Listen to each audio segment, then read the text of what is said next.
Ay, sa wakas, nakarating din. Grabe, nakakahilo din para sumakay ng barko, no?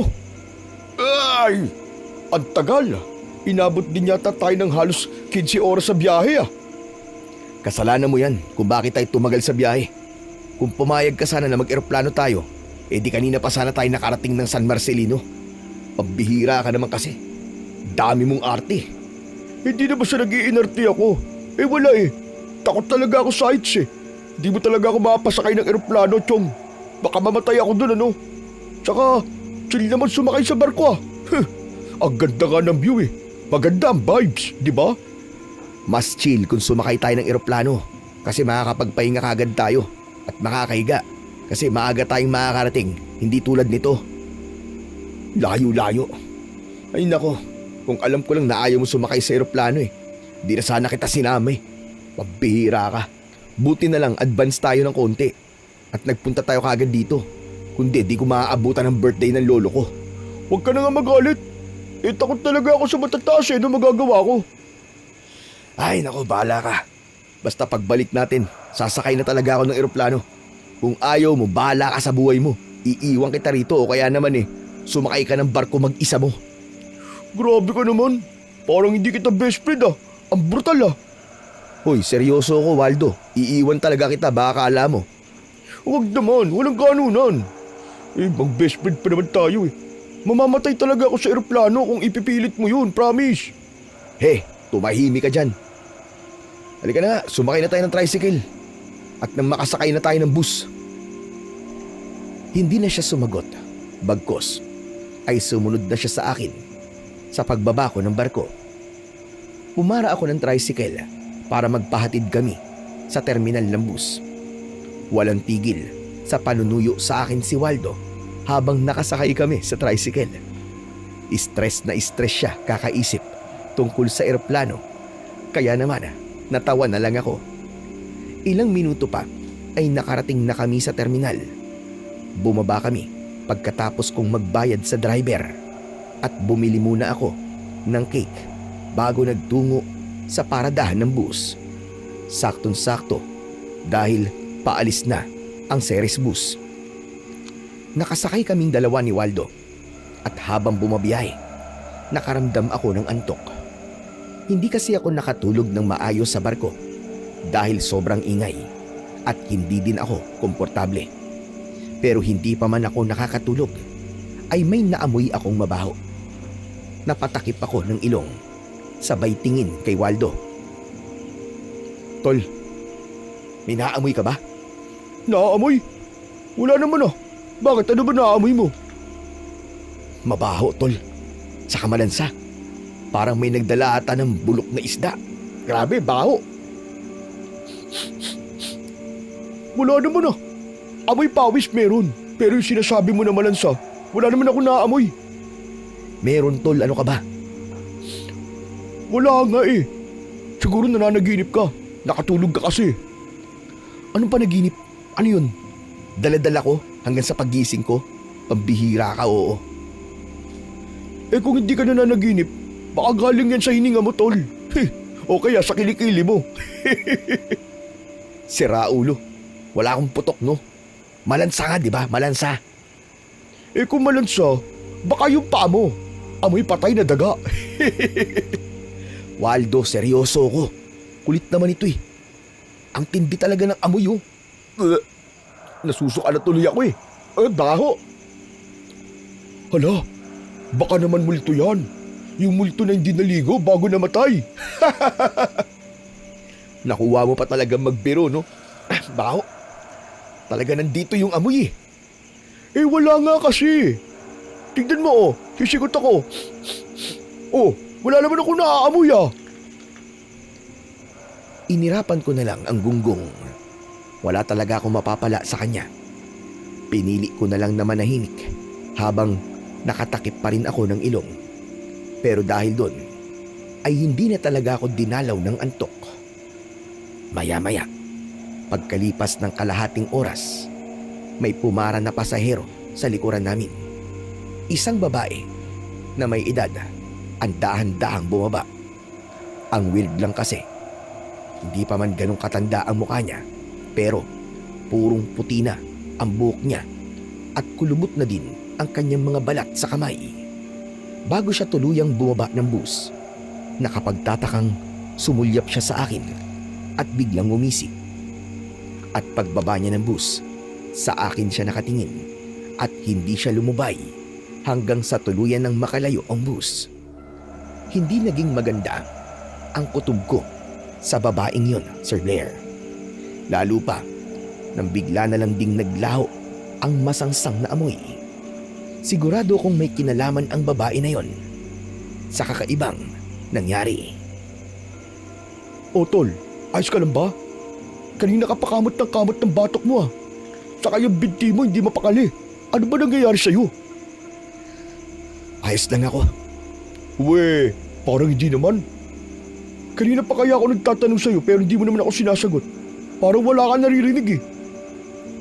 Ano ba yung tanong mo? At sabi ko malayo pa ba tayo o malapit na? Nangangalay na kasi ako kakaupo eh. Ewan ko. Siguro malapit na. Siguro? Tol, ikaw ang taga rito. Tapos sasabihin mo sa akin siguro? Ano ba talaga nangyayari sa'yo? Wala nga. Kasi iniisip ko yung matandang babae kanina eh. Kasi nung bumaba siya, nawala yung amoy. Hanggang ngayon ba, yung amoy pa rin ang iniisip mo? Pabira ka naman oh. Mabuti nga't nawala na yung amoy, di ba? At least, wala ka nang inaamoy-amoy. Baka may dalang ewan yung matanda, kaya ganun. Wala ngang dali. Ay nako, ewan ko sa'yo. Siguro may jet lag ka, kaya ka nagkakaganyan. Si Raulo, anong jet lag? Sa barko tayo sumakay.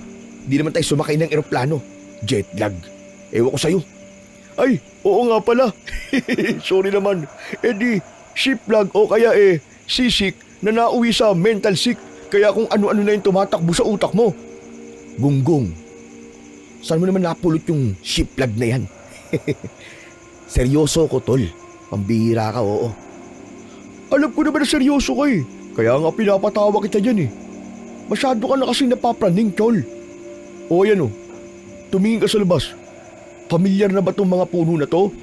Baka mamaya lampas na tayo sa bababaan natin eh. Malayo pa tayo.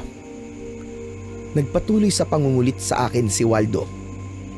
Hindi ko na siya pinansin. Ilang oras pa ang lumipas at nakarating na rin kami sa terminal. Pagkababa namin, agad kaming sumakay ng tricycle para magpahatid sa baryo ni na Lolo Poldo. Kabisado ko na ang daan dahil taon-taon naman akong bumibisita rito at dito rin talaga ako lumaki. Tumira ang pamilya ko rito nung 5 taong gulang pa lang ako at 15 na ako nang bumalik kami ng Siquijor.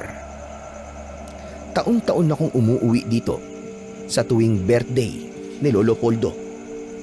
Ilang sandali pa, bumagal na ang takbo ng aming sinasakyan. Mula sa malayo, natanaw ko na ang pamilyar na arkada ng San Marcelino. Maya-maya pa ay pumara na ako. Nandito na tayo, tol. Ay, salamat naman. Sa wakas, makakaunat na rin ng buto-buto. Pagdating natin doon, pwede ka nang humilata kung gusto mo. Want to sawa. Ha? Naku, hindi pa gilata ang gusto kong gawin, tol, kundi kumain. Aba, gutom na ako eh. Kanina pa kumakalabtod tiyan ko eh, simula nung nasa biyahe tayo. May makakain ba agad pagdating sa inyo? Meron naman. Siguradong nakapagluto na sila doon. Yes! Mabuti naman kung ganun. Gusto ko na talagang kumain na matino eh. Yung kain-kain talaga. Kahit ano, basta masarap at mainit. Tara na, baka lumamig pa yung pagkain kung meron man silang inihanda. Malayo pa ba ilalakarin natin mula rito sa arkada hanggang doon sa bahay ng lolo mo? Hindi naman masyado. Diyan lang yun, sa likod ng barangay hall. Nakikita mo ba yun? Saan? Ah, yun. Ayos. Sige, tara na. Ay, tol, siya nga pala. Matanong ko lang. Marami bang magagandang babae dito? Aba, malay ko. Taga rito ba ako? Gusto mo, sabihin ko kay lolo na tulungan kang pumasok sa census para malaman mo kung marami magaganda rito? Ito naman sobrang seryoso eh. Nagbabaka sakali lang naman na baka may mabingwit tayong mauuwi sa atin. Bakit? Hiwalay na ba kayo ni Esther? Hindi pa. Oh, hindi naman pala eh. Bakit naghahanap ng iba yung mata mo? Ano ka ba, tol? Hindi mo ba alam ang salitang collect and select? Medyo nagkakalabuan na kasi kami ni Esther. Mas mabuti na yung may reserba ka, no? Sira ulo ka talaga eh. Ang hirap sa'yo, hindi ka nagseseryoso sa mga babae, kaya iniiwan ka eh. Alam mo kung sa'yo, magseryoso ka na doon kay Esther. Mabait naman yun eh, tsaka maalaga. Ikaw din, baka magsisi ka sa bandang huli, bahala ka. Eh ikaw, tol, kailan ka ba magkakajowa, ha? Lampas ka na sa kalendaryo, pero hindi ka pa rin nag-aasawa o nagkakanobya. Huwag mo na nga isipin yun, may sarili akong diskarte. Wala rin naman akong balak mag-asawa sa ngayon eh. Saka na, baka kung nasa 40 anyos na ako. At sabihin mo, masyado kang torpe. Kahit babae na lumalapit, ikaw naman ang umayaw. Nagdududa na nga ako sa'yo, tol eh. Nagdududa na ano? Na baka bakla ka at lalaki din ang gusto mo. Baliw, ikaw itigil mo nga yung bibig mo. Hindi ako bakla. Mamaya may makarinig sa'yo, maniwala eh. O sige nga kung di ka bakla, bakit hindi mo pinatulan si Clara na halos magubad na sa harap mo? Legs pa lang nun ulam na. Ayoko lang sa babaeng nangunguna sa lalaki. Baka magkataon ako pa ang maging kawawa. Eh ano ba talagang gusto mo sa babae, ha? Yung may galang sa sarili at higit sa lahat, mabait at maaasahan. Yun. Diyos ko, asa ka pa. Wala nang ganyan sa panahon ngayon, uy. Meron. Talagang hindi ko pa lang siya natatagpuan. O siya, nandito na tayo. Yan ang bahay ni Lolo. Narating namin ang bakuran ni na Lolo. Pagkatapos ng maikling lakad, nakatayo pa rin doon ang bahay na kinalakihan ko. Isang simpleng istruktura na kalahating semento ang baba at plywood naman ang itaas. Ganun pa rin ang itsura nito. Pati ang bubong na yero na halatang luma na dahil sa mga bahid ng kalawang. Hindi naman ito malaki. Sakto lang talaga para sa isang pamilya. Mag-isa na lang si Lolo na naninirahan dito simula nang pumanaw si Lola. May kasama lang siyang isang katulong na siyang nag-aasikaso sa pagkain niya at tumitingin sa kalusugan niya araw-araw. May 3 siyang anak, pero lahat sila ay may kanya-kanyang buhay na sa malalayong lugar. Gaya na lamang ni Mama na doon na piniling manirahan sa Siquijor simula nang mapangasawa niya si Papa. Habang papalapit kami sa pinto, napansin ko na maayos naman ang bakuran. Malinis at halatang hindi pinababayaan ng taong nakatira sa loob. Huminga ako ng malalim bago kumatok. Nang bumukas ang pinto ay nakita ko ang isang batang lalaki na sa tingin ko ay 10 taong gulang pa lang. Nang makita kami ng bata, bigla itong tumakbo pabalik sa loob. Ano nangyari dun? Bakit parang natakot sa atin? Natakot yata sa mukha mo, tol. Ano sa akin? Baka sa'yo. Ang gwapo ko kaya. Tumigil ka na nga dyan. Waldo, baka kung ano pang isipin ng mga tao dito sa'yo. Eh totoo naman kasi. Baka akala ng bata may kasamang artista kaya nagulat. Norman, apo! Ikaw na ba iyan? Ay, Lo, maano po? Ay nako, ikaw nga! Salamat naman at dumating ka na, apo. Akala ko pa naman nakalimutan mo na ang birthday ko. Magagawa ko po ba yun, Lo? Siyempre, hindi ko po kakalimutan yun.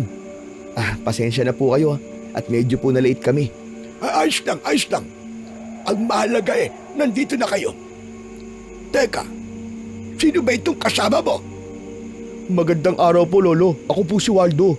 Ang gwapo pong best friend ni Norman. Happy birthday po pala. Salamat iyo. O siya. Halina kayo sa loob at nang makakain na tayo. Yon! Salamat naman at makakakain na din. Sige po, Lo. Pagpasensyaan niyo na po itong kasama ko, ha. At nagutom po talaga sa haba ng biyahe. Ayos lang. Nakakatuwa nga eh. O sige na. Pasok na kayo. At tumuloy na kayo doon sa kusina. Bit-bit na namin ang mga gamit namin papasok sa loob habang iginigiya kami ni Lolo Poldo. Agad na sumalubong sa amin yung masarap na amoy ng mga nilutong pagkain na nanggagaling sa kusina. Dumiretso kami sa pagkainan kung saan nakahain ang mainit na kanin at sinigang, adobo at marami pang iba. Si Aling Ising naman ay abala pa rin sa pag-aayos ng iba pang platito. Kumuha na kami ng makakain at habang kumakain, masaya kaming nagkwentuhan. Tawang-tawa si Lolo sa mga hirit ni Waldo tungkol sa mga karanasan namin sa Siquijor. Kitang-kita ko sa mga mata ni Lolo na masayang-masaya siya sa presensya namin. Pero sa gitna ng tawanan ay napansin ko yung bata na nakasilip sa gilid ng pinto ng kusina. Hindi siya gumagalaw at diretso lang ang tingin sa akin. Hindi ako naging komportable, kaya naman tinanong ko si Lolo. Lo, sino po palang batang yun? Yan si Pipoy. Anak ng kapitbahay ko rito. Nasa likod lang ang bahay nila. Apo ni Antonio ang nanay niyan. At mag-iisang taon na sila rito. Kaya pala. Hindi ko kasi siya nakita nung huling pag-uwi ko dito eh. Mabait ang nanay niyan. Maganda pa.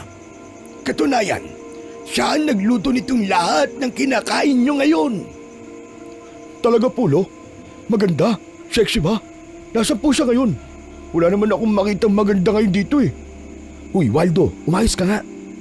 Inaatake ka na naman ng sakit mo ha. Pati nanay ng bata pinupuntirya mo. Nakakaya kay Lolo. Grabe ka naman sa akin, Tol. Gusto ko lang naman makita kung totoo yung sinasabi ni Lolo Poldo. Siyempre, kailangan ma-verify ang impormasyon. Ikaw talaga, kahit kailan ka eh. Kahit na. Malamang may asawa na yun. May anak na nga eh. Wala siyang asawa, iyo. Si Malia, kumbagay single mother. Pero gaya ng sabi ko, napakabait na bata at talagang masarap magluto. Kaya siya nang kinuha kong taga-asikaso ko rito sa bahay. Wala na po yung dati niyong kasama dito sa bahay, Lo. Sino? Si Kundapia. Abay nariyan pa rin. Napansin kong biglang binilisan ni Waldo ang pagsubo. Yung tipong parang may hinahabol na biyahe. Alam ko na, ang galawan ng kumag na to, may binabalak na naman at siguradong kalokohan yon. Kaya naman, hindi na talaga makapaghintay na masilayan yung sinasabi ni Lolo na magandang kasambahay. Ilang saglit lang, nawala na siya sa kinauupuan niya. Natawa na lang si Lolo Poldo habang umiiling-iling. Napakabibo talaga niyang kaibigan mo, Norman. Parang kiti-kiti, hindi mapakali. Pagpasensyaan niyo na po talaga yun, Lo. Ganun lang talaga yun. Kapag nakakakain ng masarap, sumusobra ang energy. Sandali, kumusta na pala si Romana? Maayos ba ang lagay ng nanay mo doon sa Siquijor? Maayos naman po siya, Lo. Medyo naging busy lang din po kasi sa mga inaasikaso po doon. Mabuti naman kung ganun. Akala ko ay nakalimot na siya sa akin. Hindi po, Lo. Palagi nga po niya sinasabi sa akin na namimiss niya na raw po kayo eh. Ganun din naman ako sa kanya, Apo. Miss na miss ko na silang mga anak ko.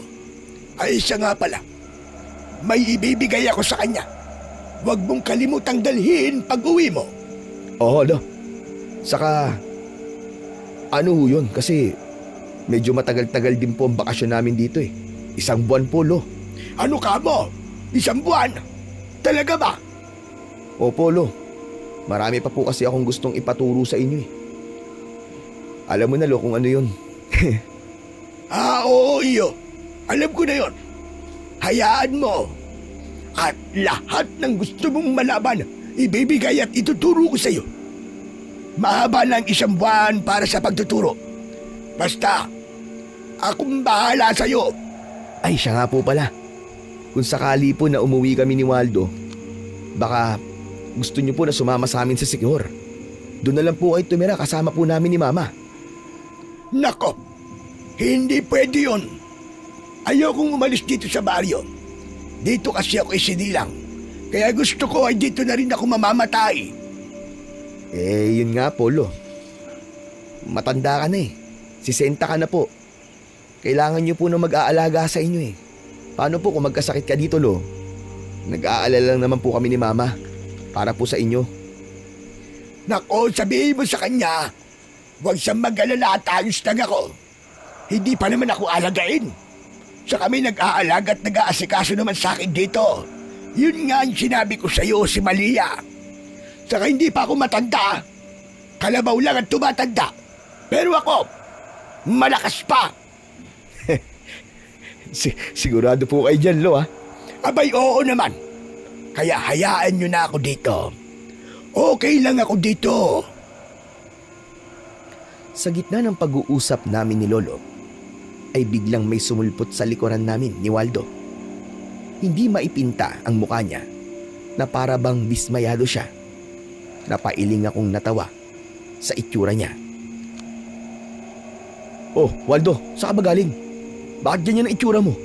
Parang pinagsakluban ka ng langit at lupa. Paano ba naman kasi, Tol? Pinagtripan yata ako ni Lolo eh. Bakit? Ano ba yun? Kasi naman yung Malia na maganda na sinasabi niya eh. Kamukha nung kambing namin eh. Na si Bingbing. Seryoso ba yun, Lo? Yun ba yung maganda? Anak ng kweng-kweng naman, oo. Sandali. Ay, oo. Si Kordapia ka mo yung tinutukoy mo. Ano ho, si Kordapia? Kasi isa lang yung nakita ko sa likod eh. Akala ko siya si Malia. Hindi ka ba nakikinig sa akin kanina? Dalawa ang kasama ko dito sa bahay. Si Malia at yung dati kong kasambahay na si Kordapia. Si Malia, baka umuwi yun saglit para pakainin yung mga alaga niyang hayop. Yan kasi. Sige ka. Hindi ka kasi makapaghintay. Yan ang napapala mo sa pagiging babaero mo. Pasensya na. Hindi ko kasi ganun narinig kanina yung pag-uusap niyo ni Lolo eh. Lo, peace tayo ah. Hala, sige na. Ayos lang yun. Mabuti pa'y umupo ka na dyan. At huwag kang masyadong kitikiti. At baka mamaya ay mapaglaruan ka talaga. Ho? Mapaglaruan? Mapagtripan, ganon. Napatigil si Lolo sa pagsasalita. Nang dumaan si Pipoy sa harap namin. Bit-bit ang isang baso ng tubig. Agad siyang tinanong ni Lolo kung nasaan ang nanay niya. At tama nga ang hinala. Umuwi muna pala si Malia para asikasuhin ang mga alagang aso at pusa sa kabila. Eksakto naman bumukas ang pinto sa kusina at pumasok ang isang babae. Biglang natahimik si Waldo, pati ako ay napatitig na din. Siya na siguro, si Malia. Simple lang ang suot niya. Naka-t-shirt lang na puti at kupas na maong. Pero hindi maikakaila na may angkin siyang ganda. Mahaba at diretso ang itim niyang buhok na hanggang likod. At kahit walang ayos ang muka, napakalinis nitong tignan. Lumingon siya sa amin at tipid na ngumiti. Napatingin ako kay Waldo. Nangangapa rin ang itsura. O ano? Nakakita ba kayo ng anghel? Napaiwas agad ako ng tingin kay Malia at nahihiyang yumuko, sabay kamot sa batok. Agad din siya lumabas matapos ilapag sa mesa ang bitbit na malaking baunan. Mabilis din siyang umalis at nagtungo sa labas ng bahay. Samantala, pagkatapos nun, ay nagpaalam na ako kay Lolo na pupunta saglit sa batis. Matatagpuan ito di kalayuan sa bahay ni na Lolo. Agad namang pumayag si Lolo at pinasama sa akin si Pipoy. Si Waldo ay ayaw sumama. Malamang ay babantayan nito si Malia. Alam ko na ang galawan ng babaerong kaibigan ko. Naglakad na lang kami ni Pipoy at nang nasa batis na kami, agad akong naghubad ng aking pantaas na damit bago lumusong sa tubig. Malamig, sobrang sarap sa pakiramdam ng tubig at napakaganda sa lugar na ito. Parang sa Siquijor lang din na mapuno at malinis ang batis. Samantala, habang nagbababad ako, ay napansin ko ang bata na nakaupo lang sa ibabaw ng bato. Sobrang tahimik niya, kaya kinausap ko siya. Pipoy ang pangalan mo, di ba? Ilang taong ka na ba? 10 taon po. Bata ka pa pala talaga. Yung tatay mo, nakilala mo ba? Ay, naku, pasensya na. Na-curious lang ako. Wala na po akong tatay eh. Sabi po ni mama, patay na raw po siya. Bago pa po ako pinanganak. Ganun ba? Pasensya ka na, di ko alam ha. Pero ayos lang yan. Nandiyan naman ang nanay mo eh. At tingin ko, mahal na mahal ka naman niya. Opo. Alam mo, Pipoy, ang sarap ng tubig. Sayang naman kung uupo ka lang dyan. Gusto mo ba turuan kita lumangoy?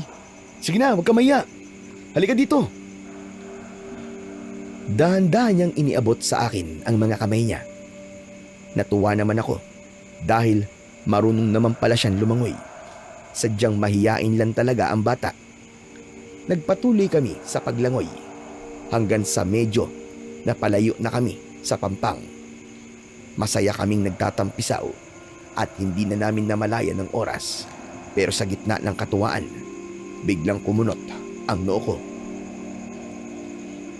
Pipoy! Pipoy! Naamoy mo ba yun? Hindi sumagot ang bata. Nakatingin lang siya sa akin. Yung amoy na yun, bumalik na naman. Mabaho at malansa. Eksaktong-eksakto yung amoy na naamoy ko sa bus na sinakyan namin ni Waldo. Halos masuka ako sa baho nun. Dahil doon ay nawalan na ako ng gana at nag-aya na akong umumi. Pero hindi pa man kami nakakabalik sa pangpang ay may napansin akong 2 tao.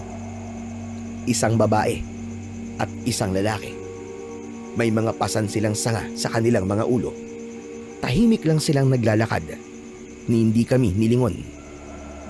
Bigla tuloy akong napalingon kay Pipoy at napatanong. Pipoy, kilala mo ba sila? Taga dito ba sila sa atin? Hindi ko po sila kilala eh. Pero lagi ko po silang nakikitang dumadaan dito na may dala pong panggatong. Nilingon ko ulit yung 2 tao. Pero laking gulat ko nang wala na sila sa daan. Masyadong mabilis para mawala sila kagad sa paningin ko. Lalo na at may dala silang mabibigat na kahoy. Medyo nakaramdam ako ng mali.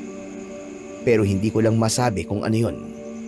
Mabilis na kaming bumalik ni Pipoy sa pampang at isinuot na namin ang aming mga damit. Halos takbuhin namin ang daan pabalik sa bahay ni Lolo. Hindi naman ako takot, pero masama talaga ang kutob ko sa nangyaring yon.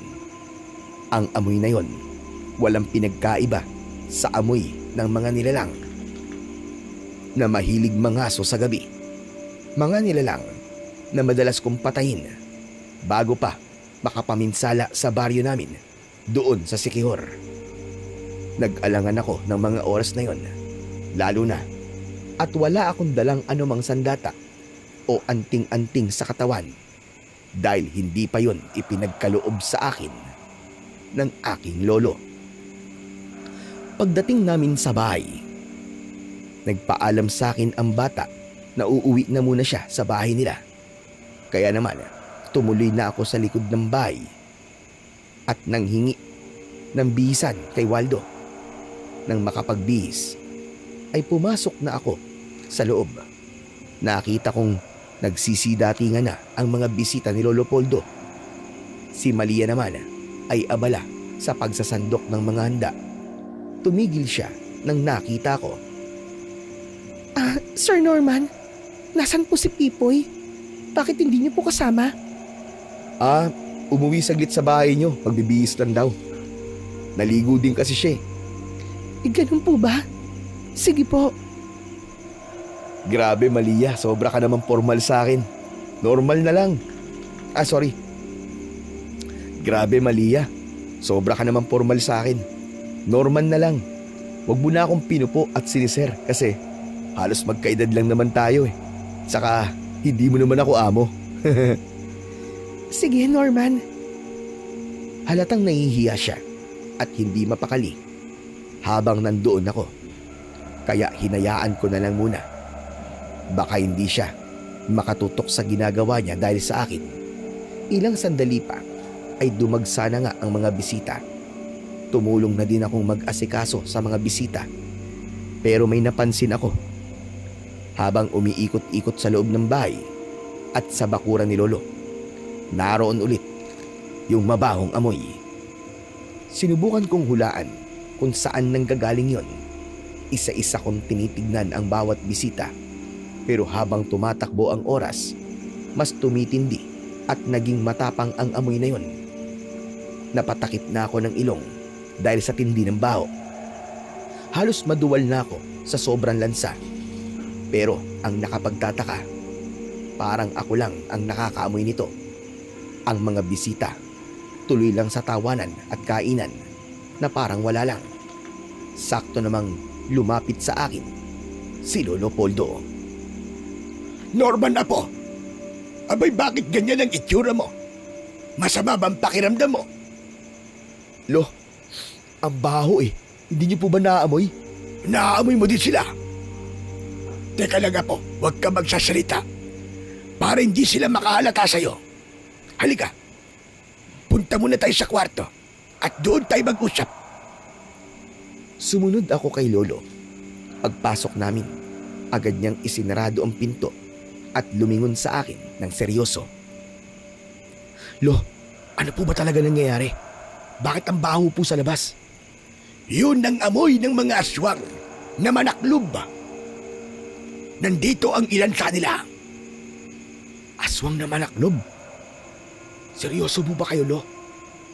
May mga aswang na po dito sa baryo? Matagal na. Marami na nga sila eh. Nagpapanggap silang mga tao. Namumuhay ng normal at nakikihalubilo sa atin. Yung ibang bisita sa labas, hindi lahat ay tao. Alam niyo po yun. At hinahayaan niyo na lang po na pumasok po sila dito at makikain sa birthday niyo. Eh, anong magagawa ko? Wala naman silang ginagawang masama pa rito sa baryo natin. Hindi naman sila nang bibiktima ng mga tao rito. Kumbaga marunong silang makisama. Pero Lo, delikado pa rin yun. Sana, hindi niyo hinayaan na gawin nilang pugad tong baryo. Paano kung may masama pala silang plano, Lo? Apo, wala na akong magagawa dyan. Tulad ng sabi mo sa akin kanina, matanda na ako. 60 na. Saka retirado na nga akong albularyo, di ba? Kung katulad pa sana ako nung dati, nung malakas pa ang mga tuhod ko, hindi uubra ang mga yan dito. Itataboy ko talaga silang lahat. Pero ngayon, wala na. Hinahayaan ko na lang. Nang matapos kami mag-usap ni Lolo, ay lumabas na kami ng kwarto. Pinilit ko na huwag magpahalata na may alam ako. Habang naglalakad ako sa gitna ng mga bisita, lihim ko silang sinusuri. Isa-isa, gamit ang pang-amoy ko, isa-isa kong natukoy kung sino ang mga manaklob. Tinandaan ko ang mga mukha nila, yung galaw nila, at kung ilan silang lahat na nakahalo sa mga totoong tao. Ilang sandali pa ay natapos na rin ang selebrasyon.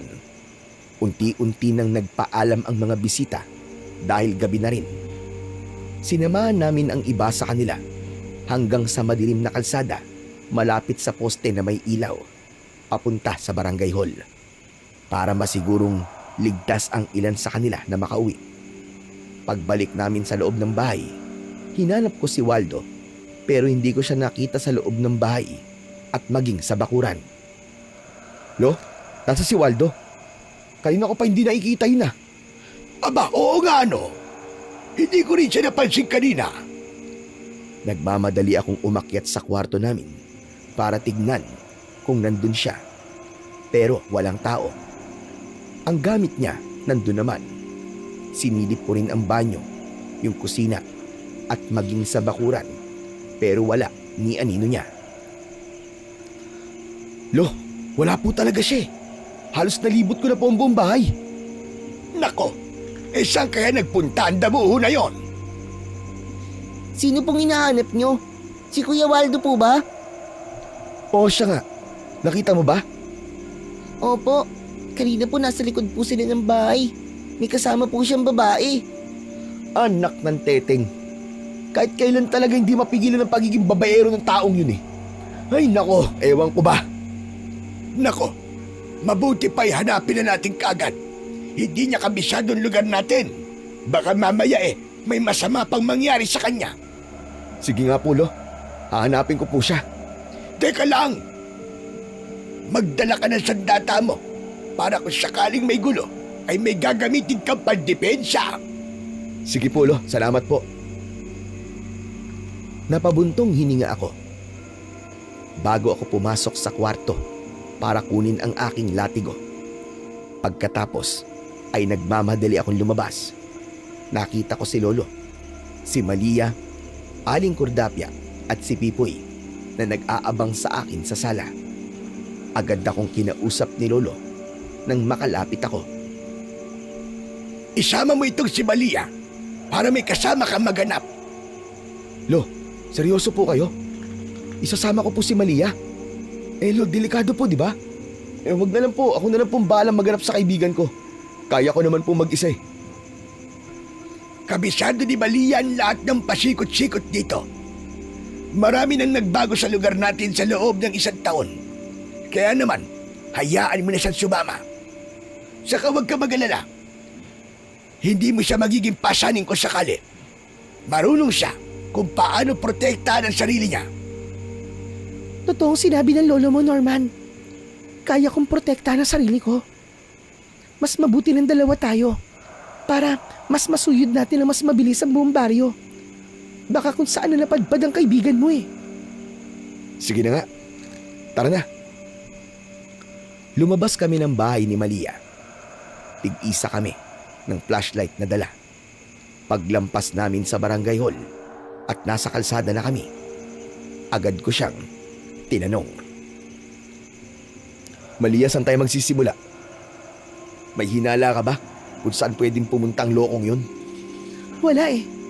Pero pwede nating subukan dun sa bahay na nasa dulo ng batis. Baka nandun siya.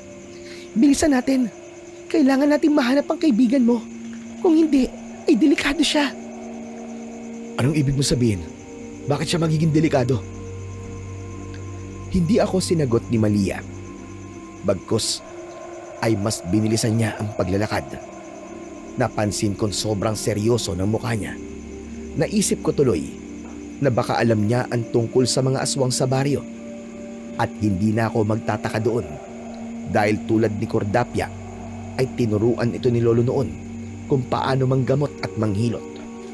Kaya siguradong pati si Malia ay tinuruan niya at mas marami pa siyang alam kung sakali tungkol sa mga aswang na manaklob kesa sa akin. Samantala, habang naglalakad kami sa tabi ng batis, ay muli akong nakaamoy ng mabaho at maya-maya pa ay may narinig kaming sumisigaw sa hindi kalayuan. Aswang! Saklolo! Tulungan niyo ako! May aswang! Nagkatinginan kami ni Malia. Kay Waldo ang boses na yon. Kumaripas kami ng takbo at habang papalapit kami, mas lalong umalingasaw yung mabahong amoy at mas lalong lumalakas yung sigaw ng kaibigan ko na para na bang kinakatay. Ilang sandali pa ay nailawan ng flashlight ko si Waldo na nakahandusay at pilit na kumakawala sa nakapatong na babae. Yay! Bitiwan mo ako! Lumayo ka sa akin, puntris ka! Huwag mo akong kainin! Hoy!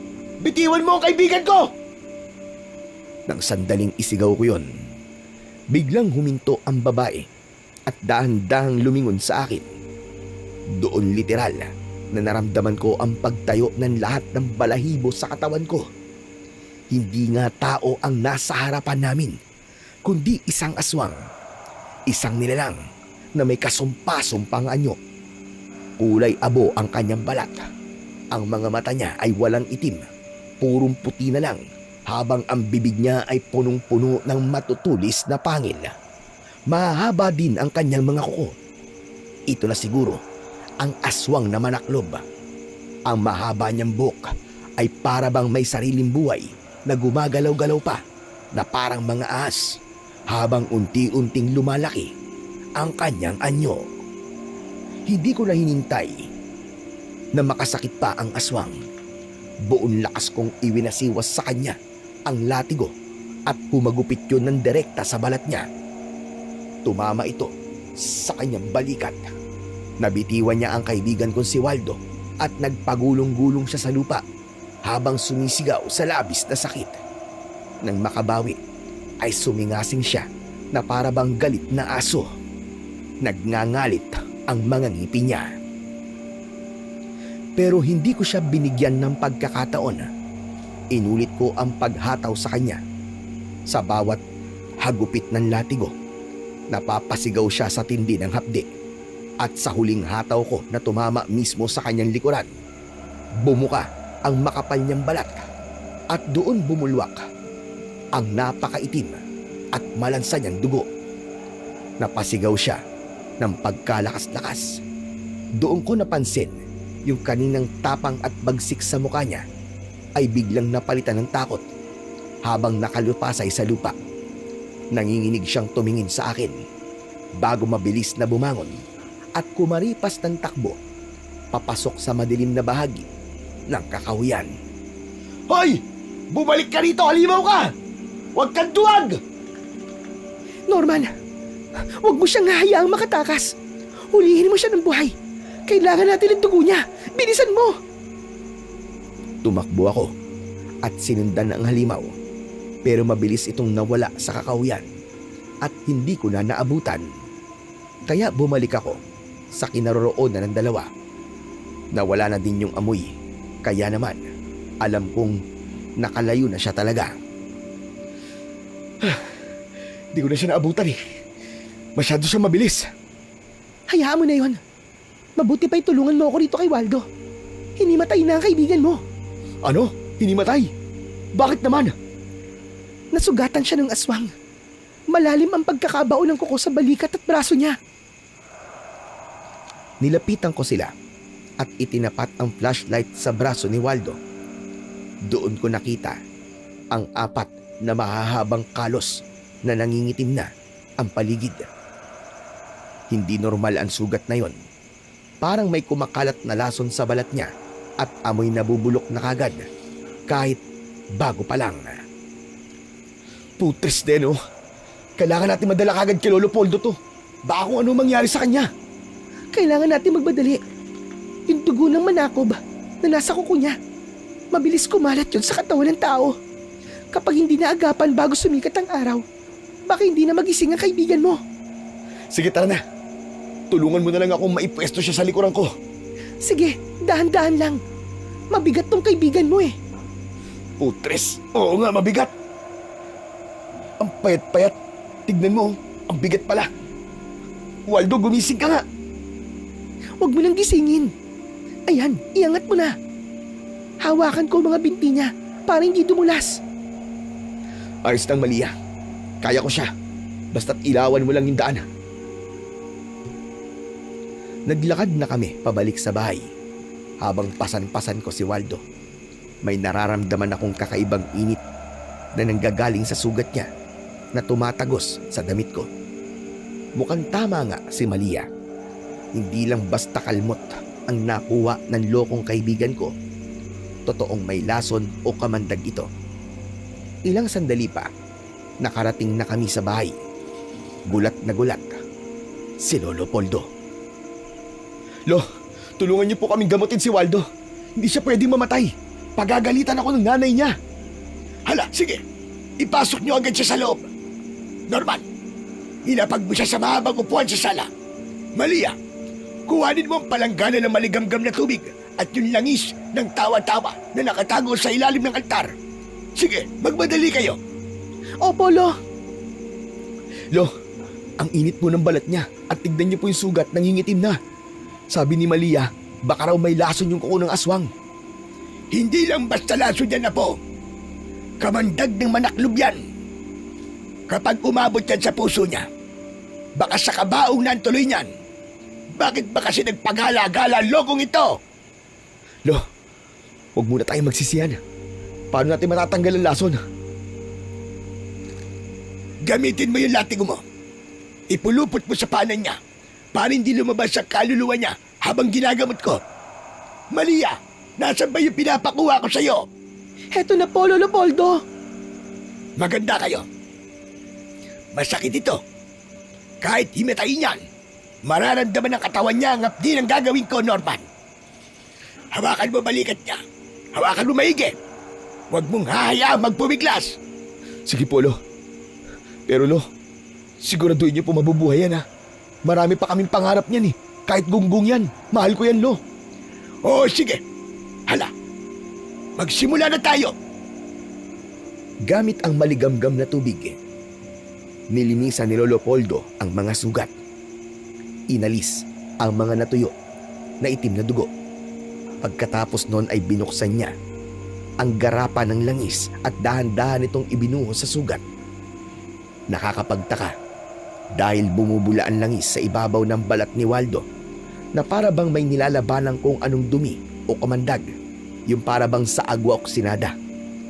Nang mawala na ang bula, ay pinunasan ito ni Lolo gamit ang malinis na tela. Habang idinidiin ni Lolo ang tela sa sugat, biglang nanginig ang buong katawan niya. Namutla siya ng gusto at nagsimulang mamuo ang malalaking butil ng pawis sa kanyang noo. Mamaya pa, nagsimula na siyang mamilipit. Ang mga kamay niya ay tila nanigas na nakakuyom at ang kanyang katawan ay bumabaluktot sa upuan. Maririnig ang mahihinang ungol sa kanya. Yung bantunog ng isang taong nakakaranas ng matinding hirap at sakit. Lo, ano po nangyayari sa kanya? Ayos lang po ba siya? Huwag kang mag-alala. Magandang senyales yan, Iyo. Huwag kang mag-alala. Magandang senyales yan, Iyo. Ibig sabihin, ay gumagana ng langis sa kanya. Nalilinis na natin ang mga lason sa loob ng kanyang katawan. Di ba sabi ko kanina, masakit ang prosesong ito. Kung ganun, Waldo, konting tiis na lang ha. Ilalabas ng katawan mo ang lason. Kapit lang. Sa bawat pagpihit ng katawan ni Waldo, may kung anong itim na likido ang lumalabas sa kanyang sugat. Muling binuhusan ito ni Lolo ng langis. At tulad kanina, bumula na naman ito. Halos 3 beses na inulit ni Lolo ang proseso hanggang sa nawala na ang panginginig at unti-unting kumalma ang kanyang paghinga. Ilang sandali pa, nagmulat siya ng mata. Norman? Buhay pa ba ako? Bakit ganun? Parang ang hapdi ng leg ko. Tsaka bakit amoy patis na ewan dito? Gising ka na pala, gunggong ka. Akala ko talaga kukunin ka na ni Lord eh. Akala ko magiging kwento ka na lang. Munti ka na, Waldo. Munti ka nang maging ulam ng aswang na sinamahan mo. Yan, ikaw kasi. Hindi ko naman talaga alam na aswang siya eh. Sabi niya kasi sa akin, pogi daw ako. Tapos sabi niya pa, yung mga poging katulad ko daw, masarap daw makasama sa tabi ng batis, kaya sumama ako sa kanya. Akala ko naman makaka-score ako eh. Yung pala, siya ang i-score sa akin, hayop na yun. Iskor ha? Pambira. Dahil sa kailigan mo kaya napapahamak eh. Ewan sa'yo. Kung hindi ka pa namin naabutan itong si Malia, malamang sa malamang, tinigok ka na ng aswang na yun sa gilid ng batis. Akala mo pogi ka? Hoy, hindi ka pogi. Magising ka sa katotohanan para hindi ka nabobula ng mga mapagsamantala at mga aswang. Ang bihira tong taong to, kahit kailan ka talaga eh. Eh kasi naman tol eh. Sino ba naman tatanggi? Ang lambing ng boses eh. Tapos ang ganda pa nung ngiti. Akala ko talaga eh pagkakataon ko na yun para maka-score eh. Yan nga ang problema sa'yo. Ang kate-kate mo kasi. Kaya ka napapahamak eh. Sinasabi ko sa'yo, Waldo, matuto ka ng makontento sa nobya mo. Hindi yung kung kani-kanino ka sasama at mga patol. Pambira ka oo. Ang dali mong kumagat sa pain eh. Yan tuloy. Nauhulog ka sa bitag. Muntik ka ng matigok. Eh, pasensya na tol. Pasensya na talaga. Eh wala eh, nadala lang ako eh. Nadala. Sipain kita dyan eh. O sana ngayon, madala ka na talaga nang magtanda ka sa nangyari sa'yo. Isipin mo naman yung mga taong naghihintay sa'yo sa bahay nyo, no? Isipin mo yung nobya mo. Alam mo, ang pagiging lalaki, tol, hindi yan nasusukat sa dami ng babaeng napapaikot mo o sinasamahan mo. Nasusukat yan sa kung gaano ka katapat at kung gaano ka magpahalaga sa buhay mo. Sana sa susunod, na may tumawag sa yung pogi, umiwas ka na o ngitian mo na lang. Oo, iiwas na talaga ako. Eh tol, pasensya na ulit ha. O sige na. Mabuti pa magpahinga na tayo. Malalim na ang gabi. At kailangan mo ring bawiin ang lakas mo para gumaling kagad yung sugat mo. Salamat Norman ha. Salamat din kay Lolo Poldo at Malia. Utang ko sa inyong buhay ko. Bago kami tuluyang matulog, binalingan ko si Malia na kanina patahimik na nakikinig sa amin. Gabi na talaga at kailangan makauwi na rin siya sa kanilang bahay na katabi lang nung kinalolo. Malia, hatid na kita sa inyo. Masyado na madilim sa labas eh. Baka kung ano pa makasalubong mo. Salamat, Norman. Pero kaya ko naman. Sanay na ako rito. Hindi, mas mabuti ng sigurado. Mahirap na. Baka mamaya may nag-aabang. Inihatid ko si Malia hanggang sa tapat ng pinto ng kanilang bahay. At nang matapos ay bumalik na ako kagad sa bahay ni Lolo. Wala na sila sa sala. Kaya naman, tumuloy na ako sa kwarto.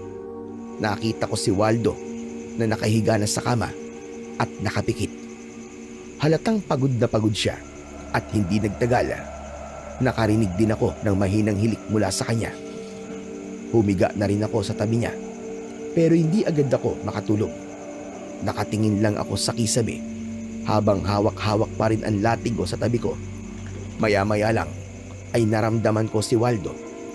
Magalaw siya. Paglingon ko sa kanya ay bigla akong napabalikwas ng bangon. Nangingisay na naman siya at bumubula ang bibig niya habang nakatirik ang mga mata. Mabilis akong lumabas at pinuntahan si Lolo at sinabi ang nangyayari kay Waldo. Diyos kong mabagin! Ito na nga ang kinatatakutan ko! Lolo, po ba nangyayari sa kaibigan ko? Akala ko ba ayos na siya? Hindi tayo nagtagumpay po. Mukhang tinalaban talaga na kamandag ang buong katawan niya. Nahawa na ang kaibigan mo! Teka, ano pong nahawa? Nalinis niyo naman po sugat niya, di ba? Sabi niyo kanina gumana po yung langis. Yun din ang akala ko. Pero hindi, nagkamali ako. Hindi ordinaryong manakub ang umatake sa kanya. Sa itim ng dugo, lumabas sa kanya ngayon. Mukhang isang dugong bugaw na aswang ang nakakagat sa kanya. Dugong bugaw? Ano yun, Lo? Mayaman na aswang? Ano pong ibig niyo sabihin? Ang mga dugong bugaw, sila'y mga purong lahi. Mas matindi ang kamandag nila. Mabilis kumalat at mapanlinlang. Ang kamandag nila ay hindi basta-basta natatablan ng ordinaryong langis o tawa-tawa. Anak ng ibig sabihin, magiging aswang na rin po si Waldo. Ganun po ba? Yun ang nakakatakot. Kapag hindi natin nakuha ang lunas mula mismo sa pinagmulan ng kamandag na yan, tuluyan ang kakainin ng dilim ang pagkatao ni Waldo. Magigising siya, pero hindi na siya ang kaibigang nakilala mo. Putis na yan. Ano pong kailangan natin gawin? Hindi ko po pwedeng hayaang maging ganyan ang gunggong na yan. Kailangan natin mahanap yung babaeng umatake sa kanya. Pero bago yon, ikadena muna natin ang kaibigan mo dahil agresibo ang katulad niya kapag nagising. Hindi pa niya kayang kontrolin ang kanyang sarili. Sige, kunin mo ang kadena sa kusina. Magmadali ka! Kinuha ko yung nakasabit na kadena sa likod ng pinto sa kusina. Pagbalik ko, agad akong inutusan ni Lolo na ikadena ang kaibigan ko. Wala kaming choice kundi ang ipulupot yun sa mga kamay at katawan ni Waldo habang nakahiga siya sa katre. Nakakaawa siyang tignan, pero kailangan naming gawin yun para sa kaligtasan niya at sa kaligtasan naming lahat. Sa totoo lang, hindi ko na alam ang gagawin ng mga sandaling yon. Pakiramdam ko, ako na yata ang pinakawalang kwentang apo ng albularyo. Dapat alam ko kung paano ililigtas ang kaibigan ko. Pero heto ako, tulala. Alam ko naman na bata pa lang ako. Sinanay na ako ni Lolo para sumunod sa mga yapak niya. Pero hanggang ngayon, parang hindi pa rin ako handa. Ang alam ko lang gawin ay manggamot ng simpleng sakit, lumaban at pumatay ng aswang. Pero itong ganitong sitwasyon, first time kong mararanasan to. At mas lalong first time kong makaharap ang ganong klase ng aswang na may dugong bughaw. Lo, pasensya na. Wala akong silbi. Dapat mas marami pa akong inaral sa mga itinuro niyo sa akin noon. Huwag mong sisihin ang sarili mo, Norman. Hindi biro ang makaharap ang isang dugong bugaw na manaklob. Kahit ang mga batikan, nadadali niyan, maniwala ka. Pero Lo, naawa po talaga ako kay Waldo. Nakakadena po siya na parang hayop. Ako kasi ang nagdala sa kanya rito sa probinsya eh. Tapos, biglang ganito po ang mangyayari sa kanya. Wala kang kasalanan, kaya huwag kang magsisisi. Walang puwang yan habang nasa gera ka. May paraan pa para maibalik natin ang katauhan ni Waldo. Sa kayang mga aswang na manaklob, ngayon lang sila gumawa ng gulo. Talaga bang ngayon lang siya ng biktima? At talagang dayo pa ang pinuntirya niya? Yan ngang ipinagtataka ko eh. Mukhang nakukuha ko na kung bakit dumadami ang dayo sa baryo natin. At kasabay ng pagdami nyo ng mga dayo, ay ang pagdami naman ng mga aswang dito sa baryo. Mukhang alam ko na kung ano ang plano nila. Plano po nila magparami? Tumpak! Ang mga dayong katulad ni Waldo ang pinupunterya nila dahil walang nakakakilala sa inyo rito. Walang maghanap kagad kapag nawala kayo. Mukhang plano nilang sakupin ang baryo at pamunuan ito. Hay nako! Napakatanga ko. Bakit hindi ko kagad nalaman to? Ang akala ko pa naman ay nananahimik lang sila. Nagpaparami pala sila ng hukbo. Nagpapalakas. Napakatuso nila. Pero Lo, mapapagaling pa ba natin ang kaibigan ko? Umiling si Lolo Poldo bago lumabas ng kwarto namin ni Waldo. Hindi siya nagsalita. Sinundan ko siya, pero pumasok siya sa kanyang kwarto at nag-lock. Akala ko may kukunin lang siya at lalabas, pero lumipas na lang ang isang oras ay hindi na siya lumabas. Bumalik na lang ako sa kwarto at naupo sa paanan ng higaan. Magdamag akong hindi nakatulog. Iniisip ko pa rin kung paano masusolusyonan itong aming problema ngayon. Hindi pwedeng uuwi kami ng Siquijor na ganito ang kalagayan ni Waldo. Samantala, kinabukasan ay hindi pa rin lumalabas si Lolo ng kanyang silid. Gusto ko na siyang kausapin.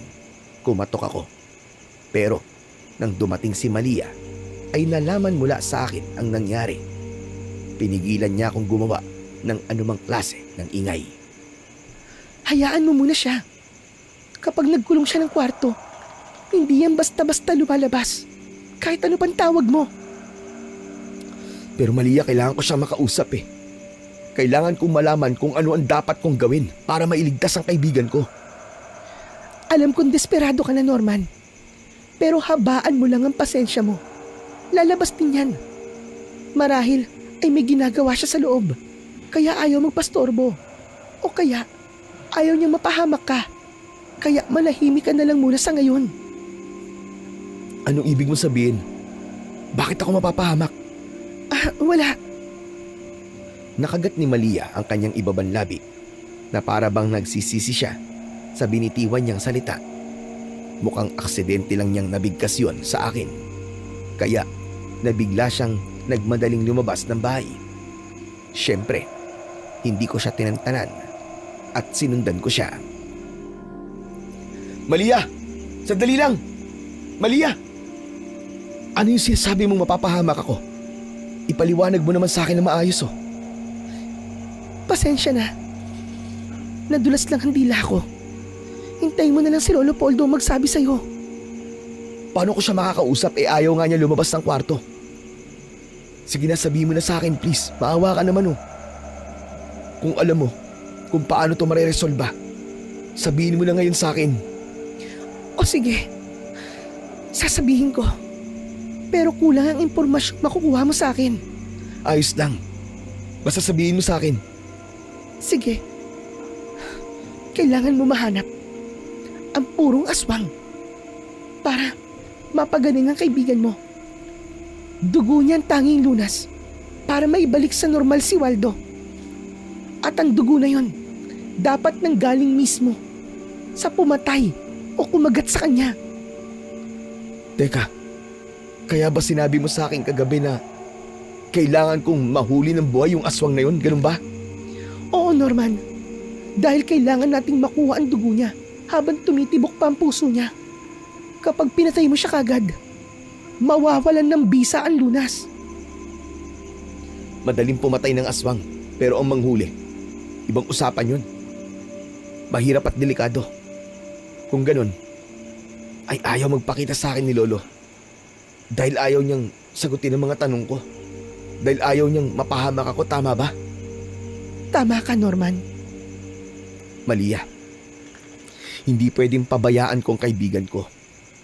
Hindi ko hahayaang maging aswang siya. Kung kinakailangan na hantingin ko ang aswang na yun, gagawin ko. Magamot lang ang kaibigan ko. Matapang ka pala, Norman. Pero yung gagawin mo, hindi yan madali. Lalo pa, at dugong bughaw na manaklob ang huhulihin mo. Para ka magpapakamatay niyan. Para ako magpapakamatay. Pero kaya ko siya. Nasugatan ko siya, di ba? Natakot nga eh, nung hinagupit ko siya ng latigo. Maaari sigurong kaya mo siya.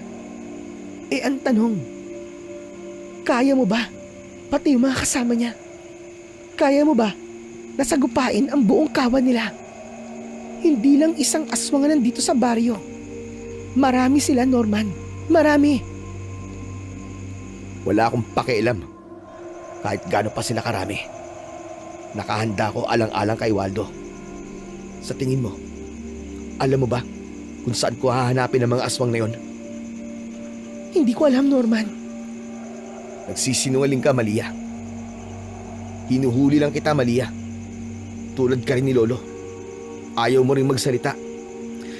Hindi, Norman. Nagsasabi ako ng totoo. Hindi ko alam kung saan siya matatagpuan.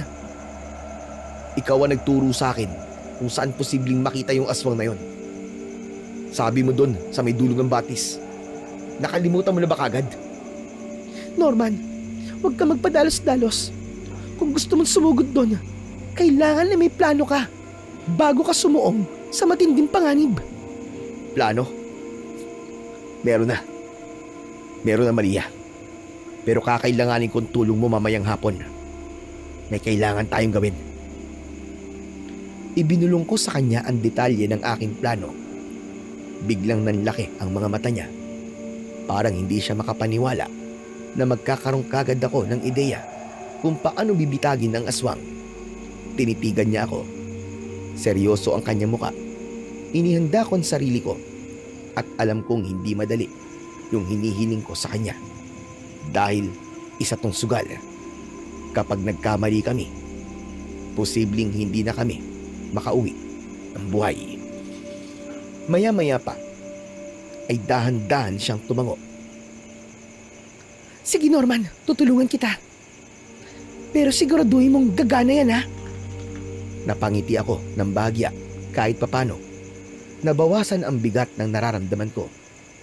Alam kong delikado, pero sa pagkakataong ito, wala nang atrasan.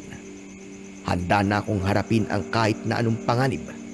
Maibalik ko lang sa dating huwisyo ang kaibigan ko. Pagdating ng hapon, ay agad kong kinausap si Aling Cordapia na bantayan mo na si Waldo at ang Lolo Poldo ko habang ako ay wala.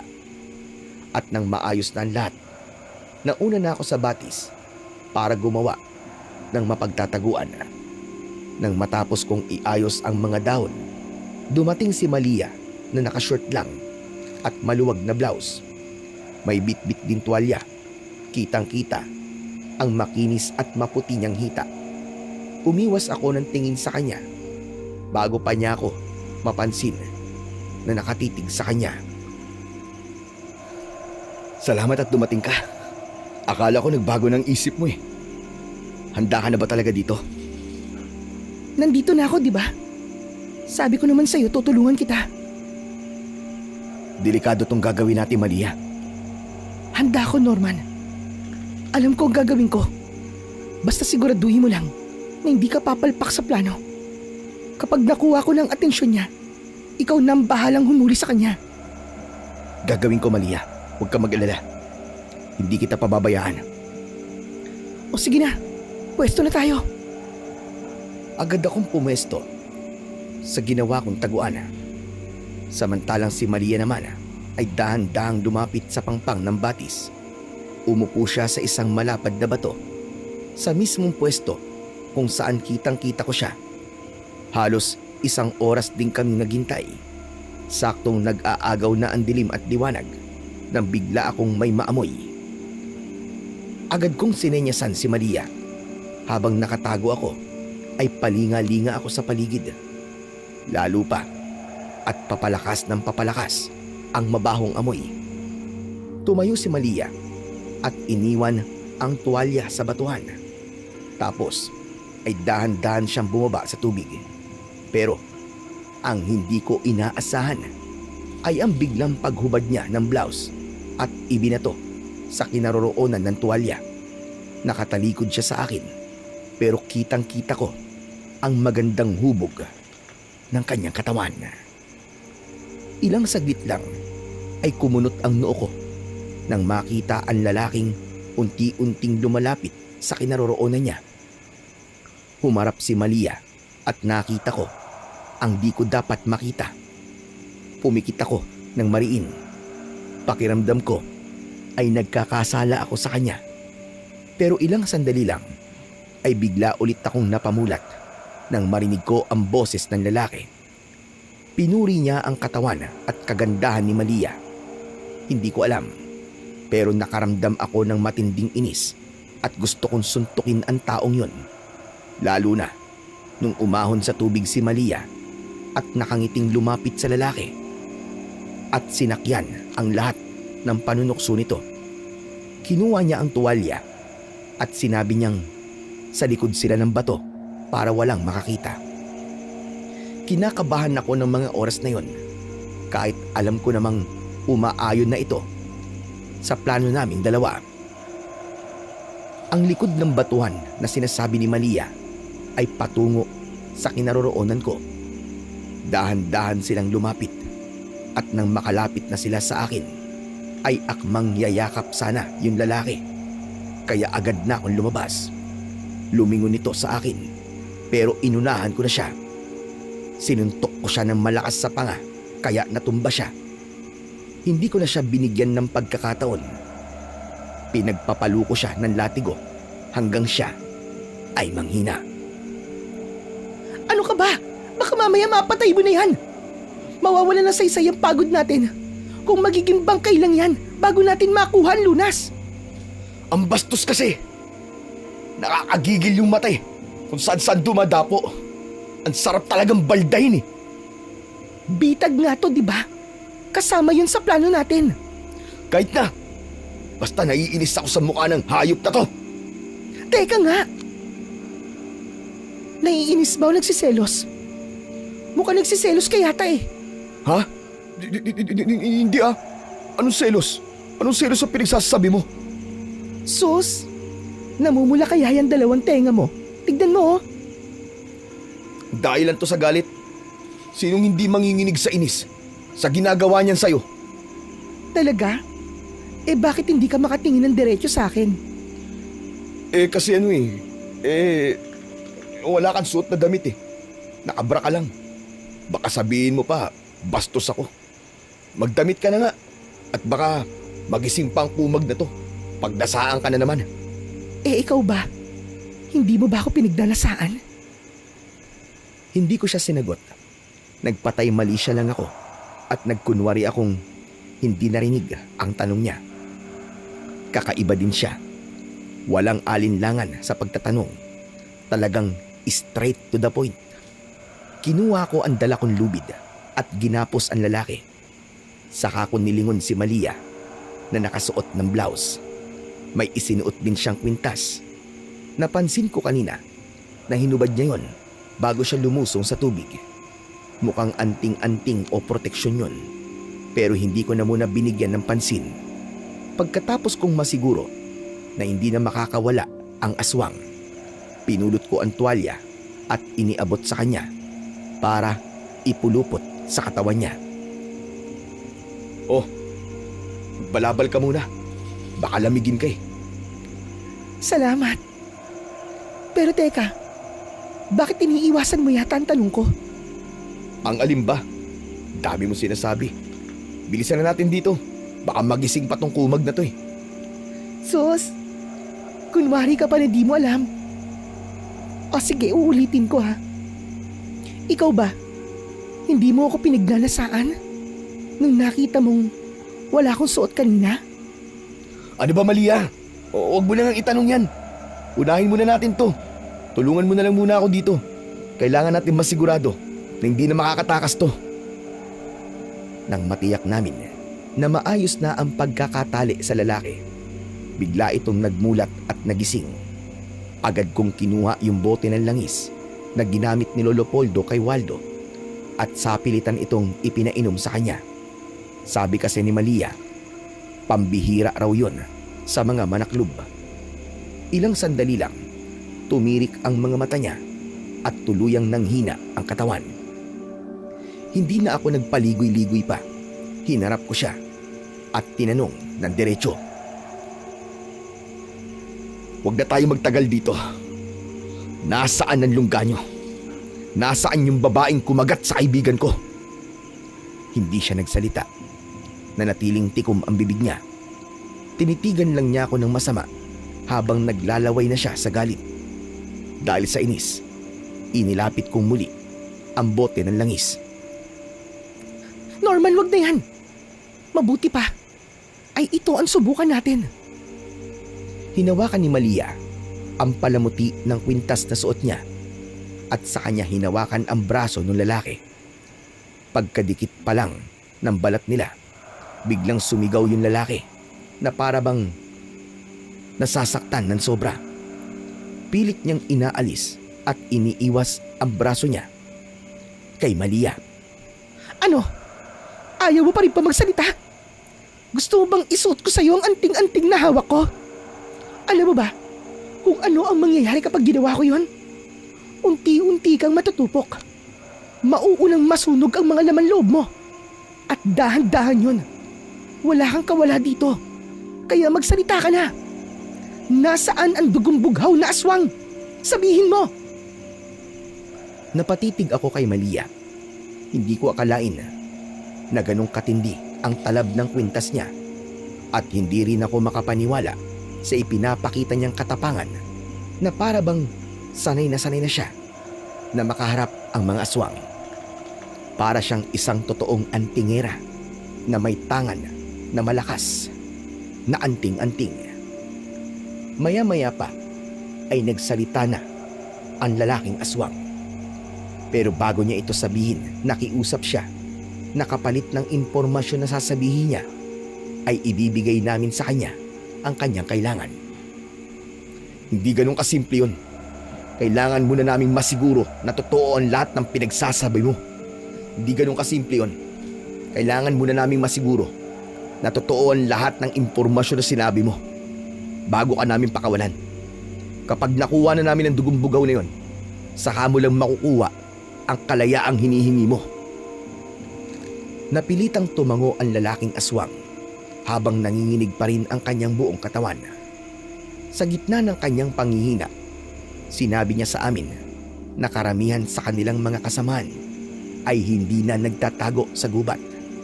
Marami sa kanila ang matagal nang naninirahan sa baryo at namumuhay ng normal tulad ng mga tao. Marami na rin daw kasing tumalikod sa pamumuno ng mga nakatataas na aswang.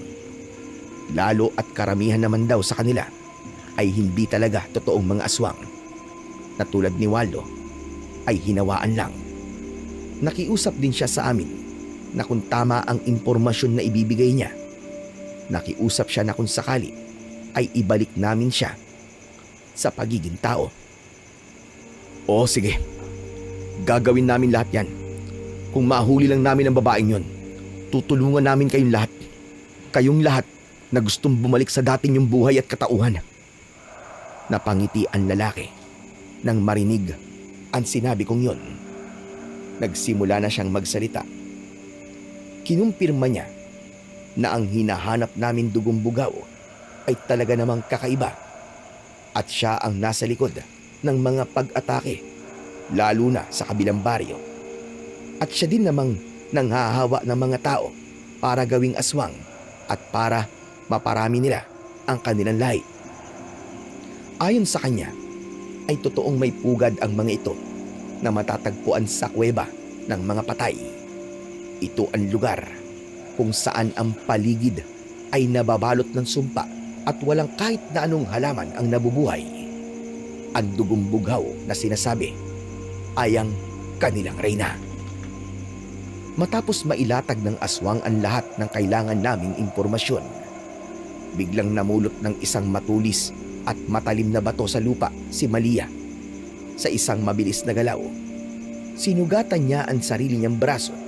Nung una ay nagulat ako, pero agad niyang itinapat ang dumadaloy na dugo sa bibig ng lalaki. Sabi ni Malia, ito raw ang magsisilbing pangontra sa epekto ng langis na ipinainom namin. Napakatindi kasi ng talab ng langis ni Lolo Poldo sa mga kauri nila. Kung hindi siya mapapainom ng sariling dugo bilang panimbang, posibleng mamatay ito. Bakit naman dugo mo pa ang pinainom mo sa kanya? Pwede namang akin na lang ah. Hindi pwedeng masugatan ka. Anumang oras ay posible kang maharap sa matinding labanan. Kaya mas mainam na ako na lang. Kahit na Malia, kaya ko naman ng maliit na sugat kaysa masugatan ka. Nag-aalala ka na sa akin yan? Ikaw naman binigyan mo agad ng mali siya. Ayun na naman ang panunudyo niya sa akin, sabay lapit ng muka. Uminit ang tenga ko sa ginawa niya. Kaya naman, sinadya ko nang inilapit ang aking muka sa kanya. Saka ko siya ninakawan ng halik sa labi. Mabilis lang. Nabigla ako sa ginawa ko, pero patay mali siya akong naglakad habang kagat-kagat ang ibabang labi ko. Akala ko ay magagalit siya, pero nakabuntot na naman siya sa akin na parang bata na nangungulit ng paulit-ulit. Hindi ko akalaing may ganitong katangian si Malia. Siya na kasi ang nagpapakita ng motibo sa akin, pero hindi tulad ng sabi ko kay Waldo. Nagugustuhan ko ang ginagawa ni Malia. Mukhang kakainin ko ang mga sinabi ko sa kaibigan ko. Ulitin mo pa yung panunudyo mo sa akin at hindi na kita uurungan. Tara na nga, punta na natin ang kuweba ng mga patay. Alam mo ba yon? Parang alam ko. Pero hindi ako sigurado, Norman. Ano, subukan natin? Tayong dalawa lang? Kaya ba natin yon? Hindi sumagot si Malia. Bagkus, hinawakan niya ng maigpit ang kamay ko at hinila ko para maglakad sa isang direksyon na hindi pa namin napupuntahan. Pumasok kami sa pinakapusod ng gubat. Wala kaming dalang ilaw ng mga sandaling yon. Pero si Malia, dire-diretso lang. Tapos ay may napansin ako. Naglabas siya ng biskwit at nagsimulang kumain. Sandali lang, Malia. Sino ka ba talaga? Anong klaseng tanong naman yan, Norman? Alam kong alam mo kung anong tinatanong ko. Sagutin mo na lang ako. Sino ka ba talaga? Oo na, sige na. Aamin na ako. Alam ko namang hindi ka titigil hanggat hindi mo nakukuha ang sagot.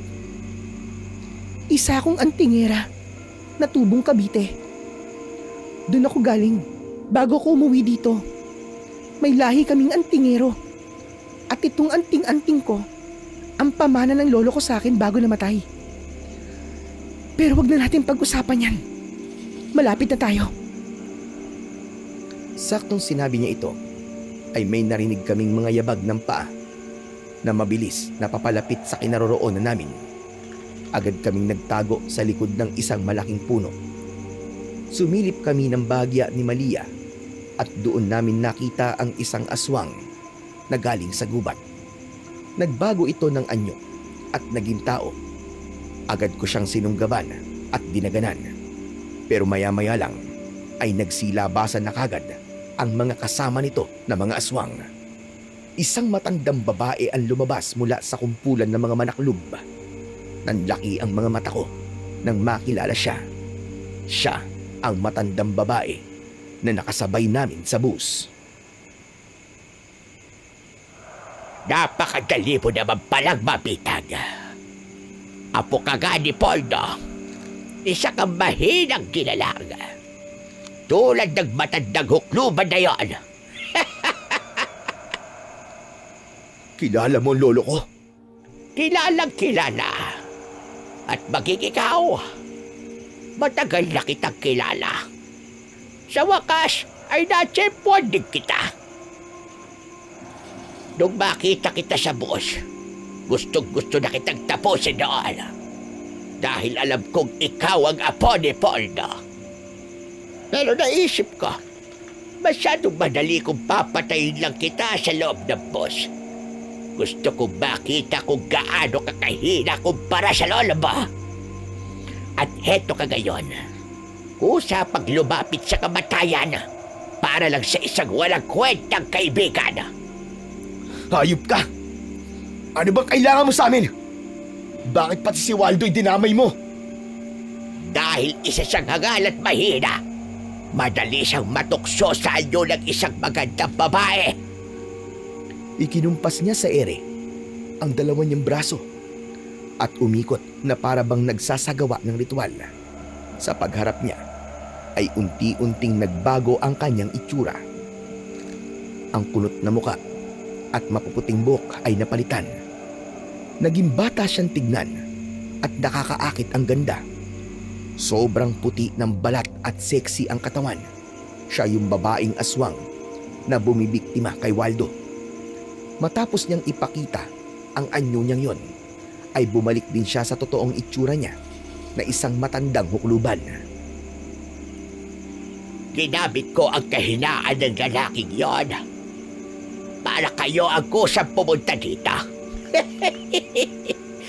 Akala niyo ba ay maiisahan niyo kami? Yung bihag niyo sa bates, inutusan ko siyang dalhin kayo rito para kusa kayong pumasok sa sarili ninyong libingan. At ano namang mapapala mo kung sakaling mapatay mo ko? Ikaw ang magiging kabayaran sa ginawa sa akin ng lolo mo noon. Ang lolo mo ang siyang pumatay sa asawa ko. Ikaw ang magbabayad sa lahat ng naging kasalanan niya sa akin. At yung kaibigan mo, papunta na ngayon doon ang ibang mga tauhan ko para kunin siya. Dahil siya ang unang titikim ng inyong laman.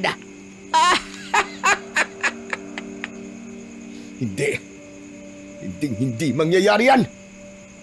Tama. Hindi mangyayari ang iniisip mo. Hanggat buhay kami. At ikaw, Antigera, akala mo ba ay hindi ko alam yan dala mo? Ang akibat na yan ay luma na. Hindi na yan uobra sa isang katulad ko na may dugong bughaw.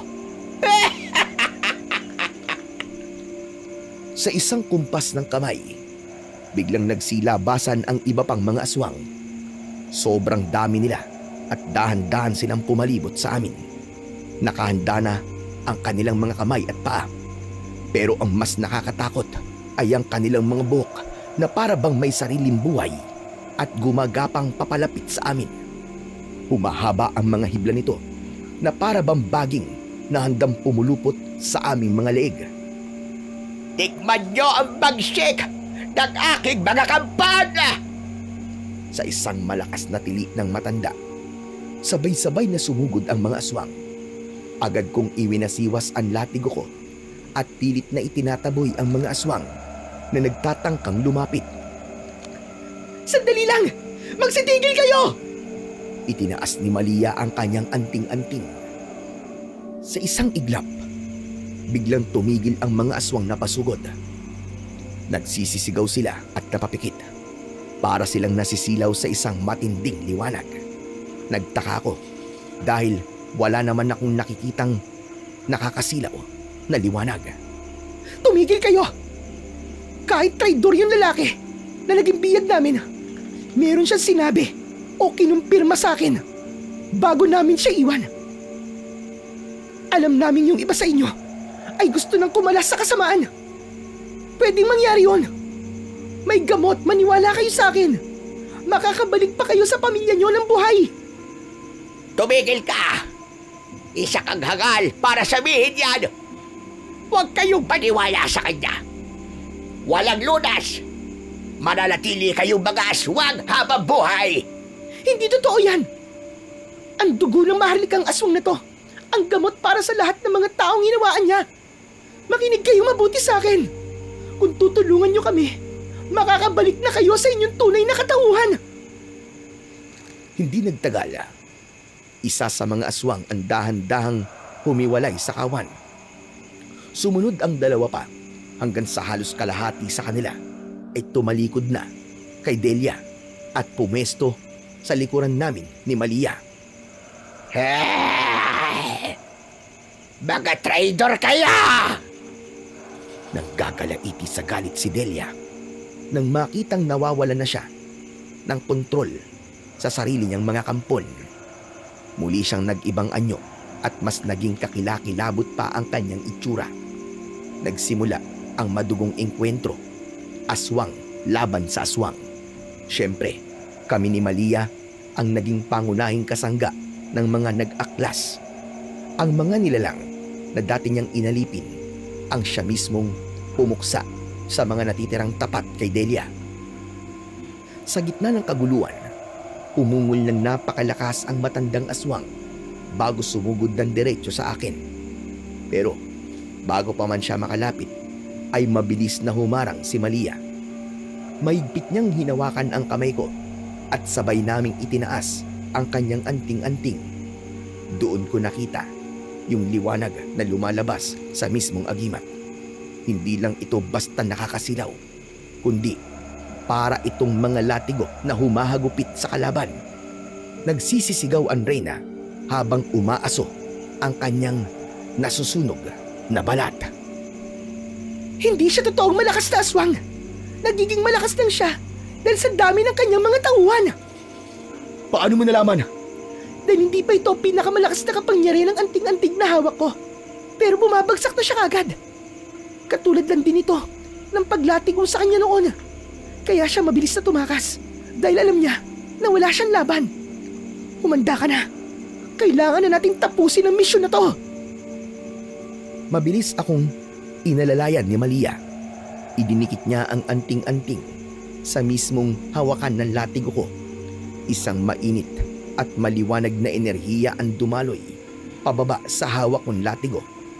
Umilaw ang mismong sandata ko dahil sa kapangyarihan ng agimat. Nakita kong nagdilim ang muka ni Delia sa kanyang nasaksihan. Nanlilisik ang mga mata niya na nakatingin sa amin. Nagulat kami nang makitang muli siyang nagbago ng anyo.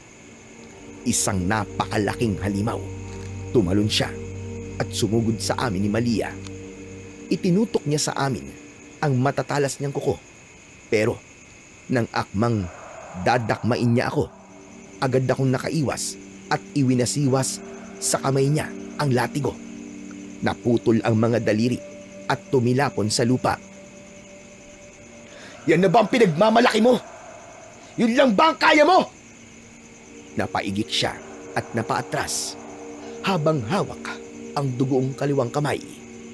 Pero hindi pa man lumilipas ang ilang segundo, nanlaki ang mga mata ko nang makitang muling tumubo ang kanyang mga daliri. Sa tingin mo ba ay magagapi niyo ako sa ganyang paraan? Mga hangal kayo! Hindi niyo ako mapapatay! Anong klaseng halimaw ka, hayop ka? Hindi na sumagot si Delia. Sa isang malakas na pag-ungol, biglang humaba ng gusto ang kanyang buhok at naging parang mga buhay na baging na gumapang sa lupa. Bago pa kami makakilos ni Malia, pinalibutan na kami ng mga itim na hibla. Mabilis na pumulupot ang mga buhok sa aking mga kamay, sa aking paa at sa huli ay sa aking leeg. Ganon din ang nangyari kay Malia. Ramdam ko ang higpit ng pagkakasakal sa akin. Nanlalabo na ang paningin ko at halos mawalan na ako ng hininga habang pilit na nagpupumiglas. Pero bago pa kami tuluyang malagutan ng hininga, biglang lumuwag ang pagkakahawak sa amin hanggang sa iyong mga buhok ay unti-unting lumayo sa amin. Nandahan-dahang luminaw ang paningin ko. Nakita ko ang isang pamilyar na figura sa likuran ni Delia. Si Lolo Poldo. Hawak niya ang isang kumikinang nakatana na nakasaksak na ngayon sa likuran ng matandang aswang. Tumagos ang dulo ng talim nun sa kaliwang dibdib nito. Eksakto sa kinalalagyan ng puso. Nanlaki ang mga mata ni Delia at pilit na lumingon sa kanyang likuran. Ikaw! Mabuti na lang at umabot ako sa tamang oras. At mabuti na lang ay dito pa rin kayo naglulungga. Kaya madali ko kayong natunton. Hayop ka, Delia. Hindi ka talaga tumigil sa kasamaan mo. Huwag ka nang pumalag. Hintayin mo na lamang ang kamatayan mo. Walang hiya ka. Papatayin kita. Ipaghihiganti ko ang asawa ka. Huwag ka nang umasa, Delia. Alam ko ang kahinaan ninyo. At itong sandata na itinusok ko sa iyo, ito rin ang sandatang pumatay sa asawa mo noon. Huli na, Delia. Tapos na ang pag-aasik mo ng lagim dito sa baryo ng San Marcelino. Nang hugutin ni Lolo Poldo ang katana, bumulwak ang isang itim at malapot na dugo mula sa dibdib ni Delia at isang huling sigaw. Namatay ang matandang aswang. Norman, ang sisidla ng dugo, bilis. Kailangan natin makuha ang dugo niya bago siya tuluyang maging abo. Mabilis kong inilabas sa bag ko ang garapon bago pa tuluyang maglaho ang katawan ng reyna ng mga manaklob. Sinalo namin ni Malia ang dumanak na itim na dugo mula sa sugat niya sa puso. Nang masaid na ito ay hindi na kami nag-aksaya ng oras. Nilapitan namin ang mga aswang na tumulong sa amin, yung mga dayo na biniktima niya at hinawaan ng pagiging aswang. Isa-isa namin silang pinainom ng kaunting dugo. Nasaksihan namin ang unti-unting pagbabalik ng kanilang anyo. Ang mga mahahabang kuko at mga buhok ay umurong. Bumalik sila sa pagiging normal na tao. Sige na, umuwi na kayo sa mga pamilya nyo. Tapos na ang sumpang ibinigay sa inyo ng aswang na yon. Tuwan-tuwa ang mga tao. Ang ilan ay napaluhod sa lupa habang ang iba naman ay hindi napigilang mapaiyak habang pinagmamasdan ang kanilang mga kamay na wala ng matatalas na kuko. Ngunit bago sila tuluyang magsipag-uwian, ay hinarap nila kaming tatlo at nagpasalamat ng buong puso. Nang matapos na ang lahat, napagpasyahan na rin naming umuwi. Bit-bit ang garapong may lamang natitirang dugo ng reyna. Tinahak namin ang daan pabalik sa bahay ni Lolo Poldo.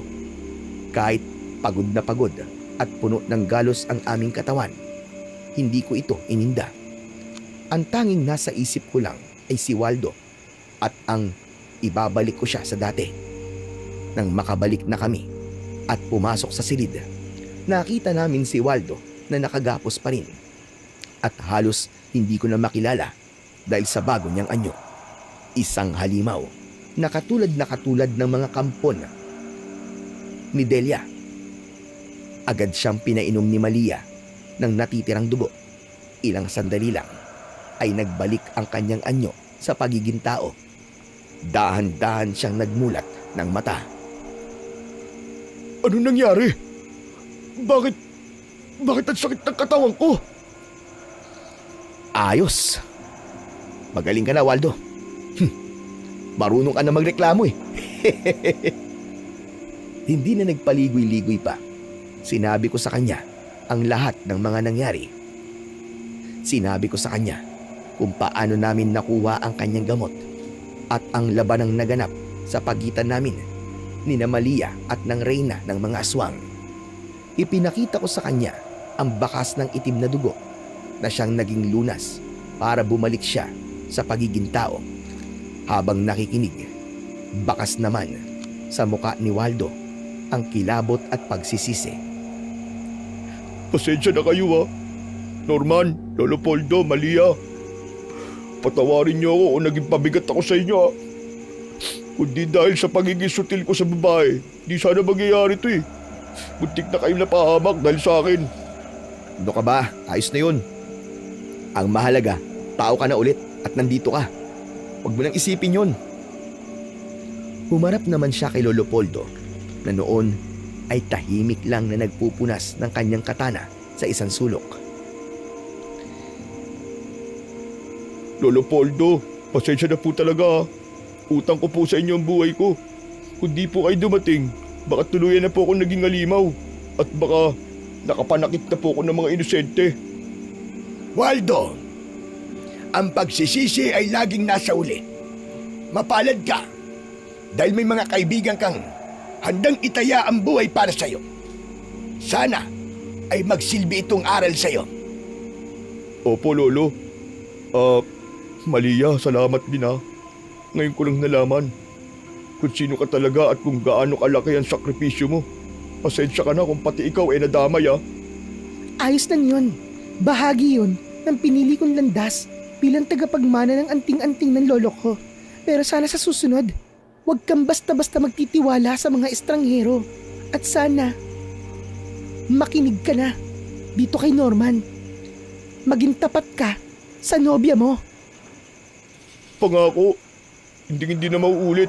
Simula ngayon makikinig na ako sa inyo. Magbabago na talaga ako, promise. Ilang araw ding nagpalakas si Waldo at tuluyan niya nang nabawi ang lakas niya at mapagaling ang sugat. Nagpaalam na siya sa akin. Ang sabi niya, mauuna na siyang umuwi sa Siquijor. Totoong nauna nga siya. Pero bago yun, nakita ko yung malaking pagbabago niya. Hindi na palaging babae ang bukang bibig niya. Hindi na rin siya tumititig sa mga magagandang babae na nakikita naming dumadaan sa kalsada. Samantala ako naman ay nanatili pa ng 1 taon sa baryo ni na Lolo Poldo. Hindi para magbakasyon, kundi para tanggapin ang hamon ni Lolo. Isang hapon, habang nakaupo kami sa balkon, iniabot niya sa akin ang isang anting-anting. Apo, nakita ko ang katapangan mo. Hindi ka nag-atubiling sumuong sa panganib. Mailigtas lang ang kaibigan mo. Dahil sa pagmamahal at tapang na yan, alam kong handa ka na. Karapat dapat ka nang ipagkaloob sa'yo ang kayamanan kong ito. Talaga po, Lo? Oo naman. Sa totoo lang, ay matagal ko na sana itong ibibigay sa iyo. Kasi alam ko naman na matapang ka. Hindi ka nga takot na manugis ng mga aswang sa Sikior. Kahit wala ka namang medalyon o agimat. Kaya bilib na bilib talaga ako sa iyo. Kaya heto, Apo. Tanggapin mo ito. Ngayong pagmamay-ari mo na ito, tatawagin ka ng isang ganap na antingerong manunugis ng mga aswang. Simula ng araw na yon, ay itinuro na sa akin ni Lolo ang lahat-lahat ng alam niya kung paano gamitin ang anting-anting at kung paano ito pakainin ng orasyon at marami pang iba. Siya nga pala, si Malia, ay naging kasintahan ko mula nang matapos ang pagliligtas namin noon kay Waldo. Siya ang naging katuwang ko at naging gabay para lalo ko mapalakas at magamay ang paggamit ng kapangyarihan. Sila ni Lolo Poldo ang nagtulong para hubugin ako. Dahil sa kanila, natuto kong maging matatag at naging isang malakas na tagapagtanggol ng liwanag laban sa anumang puwersa ng kadiliman. Sa huli, naging asawa ko po si Malia at binuo namin ang sarili naming pamilya. Sa ngayon, narito na po kami sa Sikior. Kasama ko si Malia at ang anak niyang si Pipoy na itinuring ko na ring sariling dugo at laman ko. Dito namin ipinagpatuloy ang aming misyon. Magkatuwang kami ng asawa ko sa pagtatanggol ng liwanag at kapayapaan sa baryo namin. Hanggang dito na lamang po ang aking kwento. At sana ay may napulot po kayo na magandang aral. So ano mga kaadik, mga idol? Isa na naman pong kwento ang natapos sa araw na to. May kakilala po ba kayo na katulad po ni Waldo na sobra ang pagkababaero? Nako. Alam ko, marami po kayong kilala. Comment nyo lang po at pipili po ako ng magandang comment para i-shoutout ko po sa susunod nating video. Pero bago po ang lahat, sa mga hindi pa po nagsasubscribe, subscribe na po kayo at paki-like at i-share nyo na rin po ang aking video. Malaking tulong po ito sa akin. Ngayon pa lang po ay nagpapasalamat na po ako sa inyong lahat. Sige po, dito na po tayo sa shoutout. Sabi po ni Luzminda Santañez, super galing idol. Pwede ba kitang maging jowa sa hangin? Wow, ang gwapo mo kasi.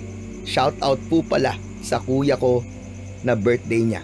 Hello po sir, shoutout po, happy birthday po sa inyo. Salamat po sa pakikinig at suporta, Ma'am Luzminda. Sabi naman po ni Leonisa Cobo, hello sir, and the Boys Addict, thanks po again sa new upload nyo, super ganda. Maraming salamat po. Sabi naman po ni Sally Soriano, ang galing niyo po talaga idol. Hindi nakakasawang panoorin habang paiba-iba ang boses. Nakakamangha talaga sa galing na mag-narrate. Thank you po Lord sa magandang kwento and God bless you po. Maraming salamat po Ma'am Sally. Sabi naman po ni Myla Pateño, ang ating suki, isa na namang kwentong may aral.